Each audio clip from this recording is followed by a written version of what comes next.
राधे राधे। आपके अपने चैनल धार्मिक कथा और कहानियों में आप लोगों का बहुत बहुत स्वागत है।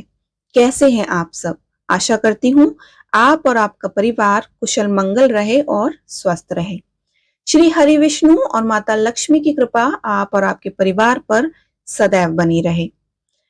आज के इस वीडियो में हम बात करेंगे शास्त्रों द्वारा बताए गए कुछ ऐसे काम हैं जिनको करने से आपके घर में खुशहाली बनी रहेगी।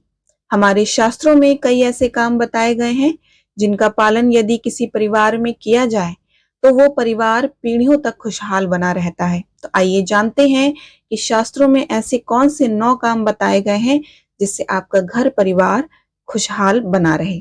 तो वीडियो स्टार्ट करने से पहले अगर अभी तक आप लोगों ने हमारे चैनल को सब्सक्राइब नहीं किया है तो हमारे चैनल को सब्सक्राइब कर लीजिए। वीडियो अच्छी लगती हो तो लाइक और शेयर करना मत भूलिए और कमेंट भी करना मत भूलिए। कमेंट करने से हमें मोटिवेशन मिलता है और आपके लिए ऐसे ही वीडियो बनाने के लिए प्रेरित करता है। शास्त्रों द्वारा बताए गए 9 कामों में से पहला काम है कुल देवता की पूजन और श्राद्ध। जिस कुल के पितृ और कुल देवता उस कुल के लोगों से संतुष्ट रहते हैं उनकी 7 पीढ़ियां खुशहाल रहती हैं। हिंदू धर्म में कुल देवी का अर्थ है कुल की देवी। मान्यता के अनुसार हर कुल की एक आराध्य देवी होती हैं जिनकी आराधना पूरे परिवार द्वारा कुछ विशेष तिथियों पर की जाती है। वहीं पितृ और श्राद्ध व तर्पण करने से पितरों द्वारा पूरे परिवार को आशीर्वाद प्राप्त होता है जिससे कि आपको घर में खुशहाली, आपके परिवार में खुशहाली बनी रहती है।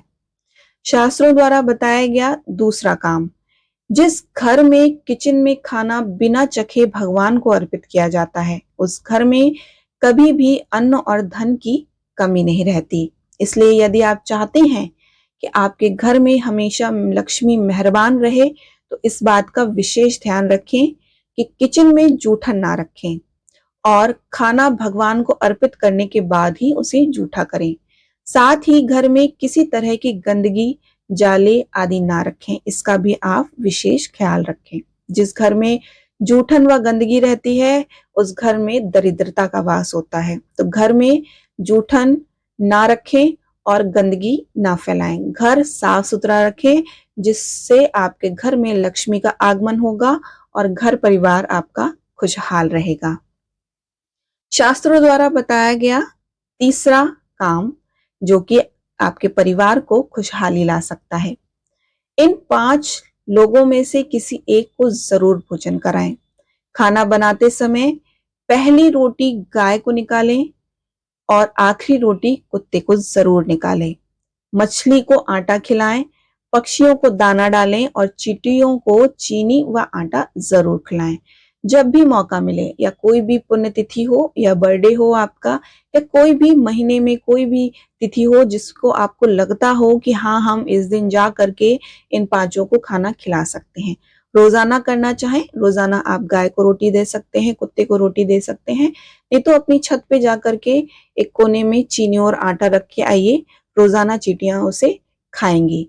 इन 5 में से किसी एक को भोजन भी करा दिया आपने तो आपके घर में खुशहाली जरूर बनी रहेगी, आपका परिवार खुशहाल रहेगा। शास्त्रों द्वारा बताया गया वेदों और ग्रंथों का अध्ययन, सभी को धर्म ग्रंथों में छुपे ज्ञान और विद्या से प्रकृति और इंसान के रिश्ते को समझना चाहिए। धर्म ग्रंथों और वेदों के अध्ययन से ये मतलब नहीं है कि आप ग्रंथों को पढ़ें या अपने वेदों को पढ़ना शुरू करें, आपके पास समय नहीं है फिर भी आपको ग्रंथों को पढ़ना है, ऐसा नहीं। इन वेदों और ग्रंथों को समझें और इंसान इन ग्रंथों को समझ करके अपने रिश्तों में इसे अपनाएं। मतलब कि व्यवहारिक रूप से परिवार के सभी सदस्य धर्म कर्म के साथ उच्च व्यवहारिक शिक्षा को प्राप्त करें। कहने का तात्पर्य यही है कि परिवार के सदस्य मिलजुल कर रहें, धर्म कर्म करें और साथ ही व्यवहार से घर में खुशहाली लाएं। 5वां नियम जो शास्त्रों में बताया गया है, तप। आत्मा और परमात्मा के मिलन के लिए तप मन और शरीर और विचारों से कठिन साधना करें। तब का अच्छे परिवार के लिए व्यवहारिक तौर पर मतलब यही है कि परिवार के सदस्य सुख और शांति के लिए कड़ी मेहनत करें, परिश्रम करें और पुरुषार्थ करें। छठा काम जो शास्त्रों द्वारा बताया गया है वो है पवित्र विवाह। विवाह संस्कार को शास्त्रों में सबसे महत्वपूर्ण संस्कार माना जाता है। यह 16 संस्कारों में से पुरुषार्थ प्राप्ति का सबसे अहम संस्कार है। व्यवहारिक अर्थ में गुण, विचारों व संस्कारों में बराबरी वाले, सम्मानीय या प्रतिष्ठित परिवार में परंपराओं के अनुरूप विवाह संबंध दो कुटुंब को सुख देता है। उचित विवाह होने पर स्वस्थ और संस्कारी संतान पैदा होती है जो आगे चलकर कुल का नाम रोशन करती है। इस तरह आपके घर में खुशहाली भी बनी रहती है। शास्त्रों द्वारा बताया गया सातवां काम कामेंद्रियों और ज्ञानेंद्रियों पर संयम रखना।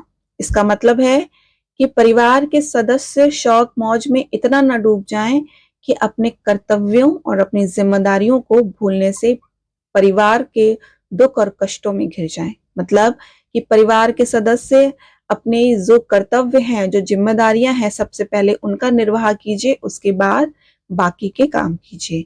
अगर जिम्मेदारियां समय पे होने लगी, अपने कर्तव्यों का पालन आप समय पे करते हैं, तो आपके कभी भी परिवार पर दुख और कष्ट नहीं आएंगे, हमेशा खुशहाली बनी रहेगी। शास्त्रों द्वारा बताया गया ये आठवां काम जो आपके घर परिवार में खुशहाली ला सकता है वो है सदाचार, अच्छा विचार और व्यवहार। संदेश है कि परिवार के सदस्य संस्कार और जीवन मूल्यों से जुड़े रहें, अपने बड़ों का सम्मान करें, रोज सुबह उनका आशीर्वाद लेकर दिन की शुरुआत करें ताकि सभी का स्वभाव, चरित्र और व्यक्तित्व श्रेष्ठ बने। स्त्रियों का सम्मान करें और पर स्त्री पर बुरी निगाह ना रखें। ऐसा करने से आपके घर में हमेशा माँ लक्ष्मी की कृपा बनी रहेगी और आपका घर खुशहाली से भरा रहेगा।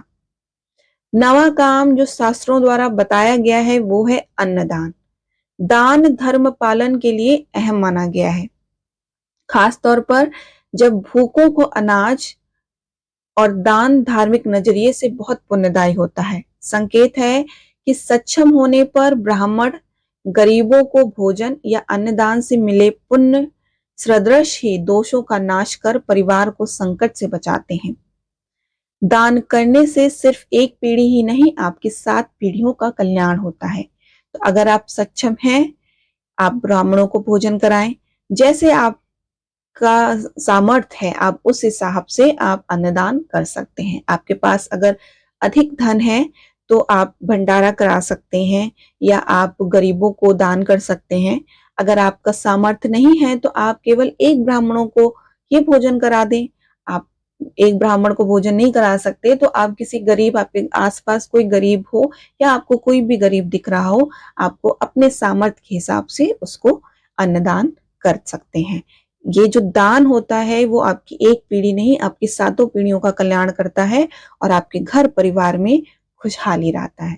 तो शास्त्रों द्वारा बताए गए ये जो 9 काम हैं, ये आपके घर परिवार में खुशहाली लाते हैं और आपका परिवार पीढ़ियों पीढ़ियों तक खुशहाल बना रहता है। आपको वीडियो कैसा लगा जरूर बताएं। राधे राधे।